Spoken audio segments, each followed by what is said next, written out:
জিও শুধু হবেই না, এটা বিজি প্রেস থেকে আজকেই পাবলিশড হবে এবং বিজি প্রেস থেকে এটা পাবলিশড হয়েছে। বিজি প্রেস থেকে পাবলিশড হওয়া মানেই হলো, তোমরা এটা হয়তো যারা মাস্টার্স লেভেলে আসো বা জ্ঞানী গুণী আসো তারা জানো, বিজি প্রেসে কিন্তু এক কপি পাবলিশড হয় না, কয়েক লাখ পাবলিশড হয়। সারা বাংলাদেশের সরকারি সব অফিসে এটা পাঠানো হয় এবং সর্বশেষ যেটা থাকবে এটা বিভিন্ন জেলা শহরগুলোর দোকানে দিয়ে দেওয়া হবে, মানুষ ওখান থেকে এটা 5 টাকা করে কিনে। প্রত্যেকটা অর্ডার এভাবে হয়।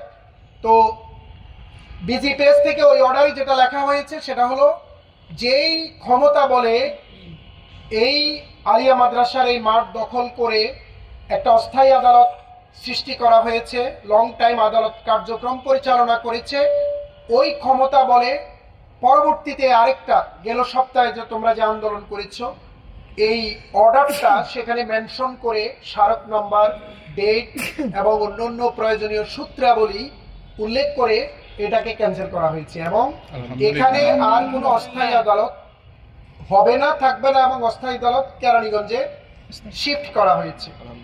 এটা হলো তারুণ্যের জয়, এটা হলো সংগ্রামীদের জয়, এটা হলো কালজয়ী থাকার প্রত্যয়ে সংগ্রামী বুদ্ধিদীপ্ত তরুণদের জয়। যুগে যুগে কালে কালে এমন অনেক তরুণ এই মানব সভ্যতার দেয়ালে সফলতার সার্থকতার পদচিহ্ন এঁকে দেওয়ার জন্য তাদের জন্ম হয়েছে। তোমরা হলে তারা যারা 5 আগস্টে অনিবার্য এক বিপ্লব প্রসব করেছ, যেটা অনেক শক্তিশালী সংগঠিত রাজনৈতিক দল যারা বারে বারে ক্ষমতা ছিল তারা পারেনি। সেটা আবাবিল পাখির মতো কিছু নরসরদুল সংগ্রামী যুবক এবং তরুণ তোমাদের পক্ষে সম্ভব হয়েছে। এজন্য একতাই বল। এখানে ধরো রাকিবের পাগলামি অথবা নাজিরের জামা খোলা, প্রত্যেকটা জিনিস অথবা তোমাদের ছোটখাটো ত্যাগ তিতিক্ষা, তোমাদের এই যে কষ্ট, সবকিছু এখানে একসাথ হয়ে তোমরা এখানে একটা বিশাল অর্জন তোমাদের হয়েছে। আমরা যারা সরকারি চাকরি করি অধিকাংশই আমরা সরকারের ফরম্যাটে আমাদেরকে চলতে হয়, আমরা অনেক কথা ভেতরে রাখতে হয়, বমি করতে হয়, বদহজম হয়, জিনিসপত্রের সাথে বেরিয়ে যায়, কিন্তু এগুলো কখনো শব্দ হয়ে মানুষের ভেতরে আন্দোলন তৈরি করতে পারে না সরকারি চাকরির কারণে। কথা কি বুঝে আসে?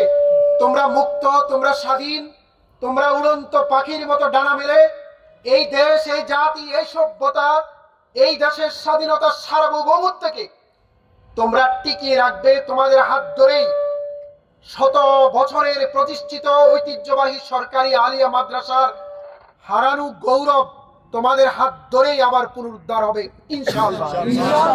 এটা আমি শুধু বলছি না, আমি বিশ্বাস করি। এখানে আমার চোখ যে সমস্ত তরুণদের চোখে চোখে আই কন্টাক্ট হয়, চোখে চোখে চোখ যায়, আমি চেহারা দেখে রিড করতে পারি তোমাদের যে শক্তি, তোমাদের যে সামর্থ্য, তোমাদের যে ঐকান্তিকতা, তোমাদের যে বলিষ্ঠতা, তোমাদের যে প্রতিষ্ঠানের প্রতি সীমাহীন প্রেম এবং দিন প্রতিষ্ঠার তোমাদের যে সংগ্রামী মানসিকতা, এটা এই আলিয়া মাদ্রাসার ভিতর দিয়ে সারা বাংলাদেশে দিন চেতনার উন্মেষ ঘটাবে ইনশাআল্লাহ। এজন্য আমি মনে করি তোমাদের ভিতরে চিন্তার বিভাজন থাকবে, পলিটিক্যাল থিঙ্কিং এর বিভাজন থাকবে, কেউ দুর্বল চিত্তের হবে, কেউ সংগ্রামী সাহসী হবে, তুলনামূলকভাবে কেউ ভঙ্গুর চিন্তার হবে, কিন্তু এটা একটা পরিবার। এখানে বিভিন্ন ধরনের আইনি জটিলতার কারণে হোক, আইন দেখিয়ে হোক, আমরা অনেক কথা বলি, কিন্তু যখন গাবতলী, যখন জামালপুর, যখন দেশের অন্যান্য অঞ্চলে তোমাদের এই পুত পবিত্র চেহারাগুলো ভেসে উঠে কল্পলোকে, অথবা সামনে দেখি বাসে করে যাচ্ছি, স্ট্যান্ডে দাঁড়িয়ে আছে সেই ছেলেটা, মনে হচ্ছে কত পরিচিত, কত আপন, একদম নিজের সন্তানের মতো আপন মনে হয়, নিজের ভাই বেরাদার এবং আত্মীয় স্বজনের মতো আপন মনে হয়, এবং এটা তোমাদেরও মনে হবে। এখানে ধরো তর্ক করেছ, মারামারি করেছ, অথবা খাবার নিয়ে ঝামেলা, অথবা যে কোনো কারণে তোমাদের চিন্তার বৈপরীত্য আছে, কিন্তু যখন দেখা যাবে চিটাগাঙে হঠাৎ করে তার সাথে তোমার দেখা হবে, তখন দেখবা যে কেমনটা লাগে। কথা বুঝো না আমার? মানে সাংঘাতিক টান অনুভব করবা তোমরা। তো আল্লাহ রাব্বুল আলামিন তোমাদের এই যাত্রাকে, তোমাদের এই আন্দোলনকে প্রথম ধাপে সফলতা দিয়েছে। এখন আইনিভাবে স্বরাষ্ট্র মন্ত্রণালয় থেকে আরেকটি অর্ডারের প্রয়োজন হবে, যে অর্ডারের মাধ্যমে এই মাঠ এবং এই বিল্ডিং স্থাপনা আলিয়া মাদ্রাসাকে দেওয়া হবে। ওইটা অফিসিয়ালি ওইটা করা হবে। ওইটার জন্য আবার মানে এখন খুশির মিছিলের সাথে সাথে ওইটা নিয়ে আবার ওদিকে কে বা কারা যেমন আগুন লাগিয়েছে, তোমরা আবার ওই পথে যাবে না, আমি জানি, কারণ তোমরা এরকম আগুন লাগানো তোমরা পছন্দ করো না। আমার বিশ্বাস আছে, আমি জানি, আমার বিশ্বাস আছে। তো সর্বোপরি কথা হলো, আমি শেষ কথাটা যেটা বলতে চাই, প্রতিদিন সকালবেলা ফজরের সালাত পড়ে 10 মিনিট আত্মসমালোচনা করবা। কাফা বিনাফসিকা আল-ইয়াওমা আলাইকা হাসিবা। তোমার যেই পরিবার থেকে তুমি এসেছো এখানে, ওই মা বাবাকে তুমি স্মরণ করবা, তোমার বাড়িঘর এবং তোমার টোটাল সোশ্যাল কন্ডিশনটাকে তুমি স্মরণ করবা। স্মরণ করে যদি তোমার বিবেকে নাড়া দে, তাহলে আল্লাহর ওয়াস্তে পড়ার টেবিলে বসবা। এভরিডে 9টা পর্যন্ত টানা পড়াশোনাকে কোপাই ফেলাবা। এবং আমি মনে করি এই টাইমটা ইংরেজি এবং সাধারণ জ্ঞান এবং বিসিএস এর প্রিপারেশন নেওয়া উচিত। এটা ফার্স্ট ইয়ার থেকে, এটা অনার্স ফার্স্ট ইয়ার থেকে মাস্টার্স পর্যন্ত এই টাইম মোবাইল বন্ধ থাকবে। আত্মীয় স্বজন মারা গেলেও এই টাইমে সবাই জানবে যে he is so much laborious student, সে পড়ছে, মোবাইল তার বন্ধ। 24 ঘন্টা টাইমে এমন কিছু টাইম থাকা দরকার যখন মোবাইল বন্ধ থাকবে। এই হারামজাদার মোবাইল তখন বন্ধ থাকবে, মানুষ জানবে। বুঝে আসছে, এই মোবাইল বহুমাত্রিক ভাবে তোমাকে ব্যস্ত করে রাখছে, ফলে তুমি চিন্তা করতে পারো না। এবং তোমার কি করা দরকার এখন, টাইমকে শাসন করা, তীব্রভাবে কন্ট্রোল করা, প্রপার ইউটিলাইজ করা, টাইমটাকে নিজের মতো করে ডিজাইন করা। এটা তোমার ভাব নাই, হয়তো নাই, কারণ উড়াদুরা চিন্তা।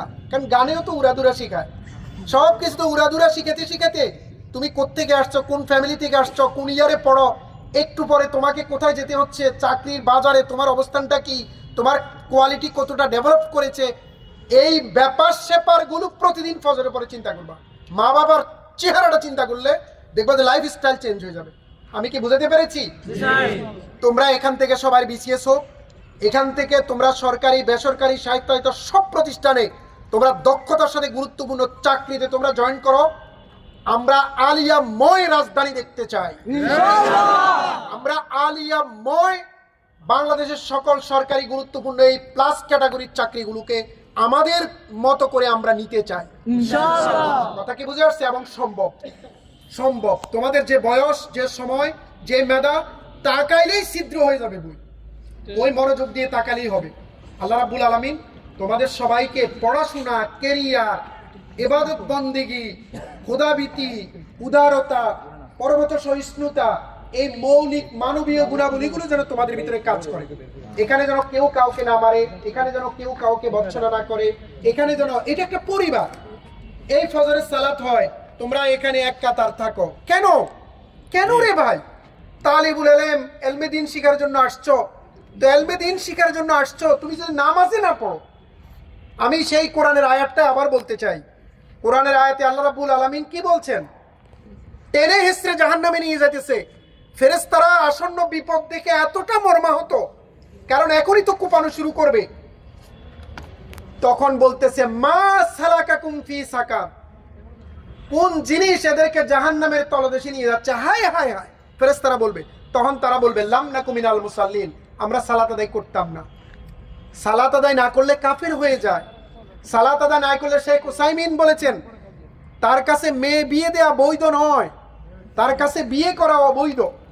সালাত আদায় না করলে, ইমাম আবু হানিফা রাহিমাহুল্লাহ বলেছে তাকে বন্দি করে রাখো। ইমাম শাফি বলেছে যদি সালাত সে পড়বে না এরকম ধারণা দেয়, তাহলে তাকে হত্যা করো। সালাত খুব গুরুত্বপূর্ণ, খুবই গুরুত্বপূর্ণ। চকুফরাস কাবা বারকিজত কুচা মানদ মুসলমানি, কাবাগরে থেকে যদি কুফরি করে মুসলমান যাবে কোথায়? তো এই জন্য তোমরা যারা সাফান সাফা করো, শুকর আলহামদুলিল্লাহ আমার 98% ছেলে মেয়েরা এখানে দাঁড়িয়ে আছে।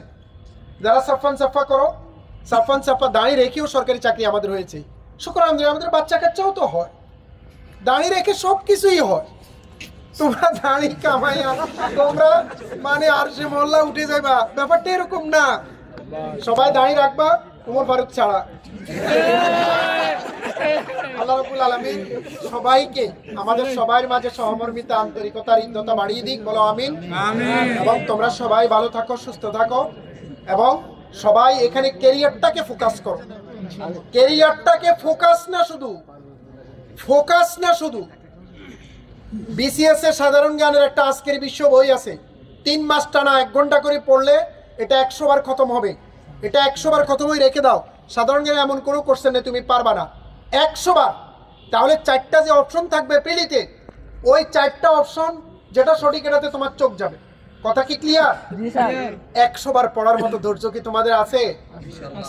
কার কার আছে দেখি হাত তোলো তো দেখি। ইনশাআল্লাহ হবে। তো ঠিক আছে, আমি আমার বক্তব্য এখানে শেষ করছি। সুলেমান ভাই কথা বলবে। আল্লাহ হাফেজ, সবাই ভালো থাকো, আমি চলে যাচ্ছি।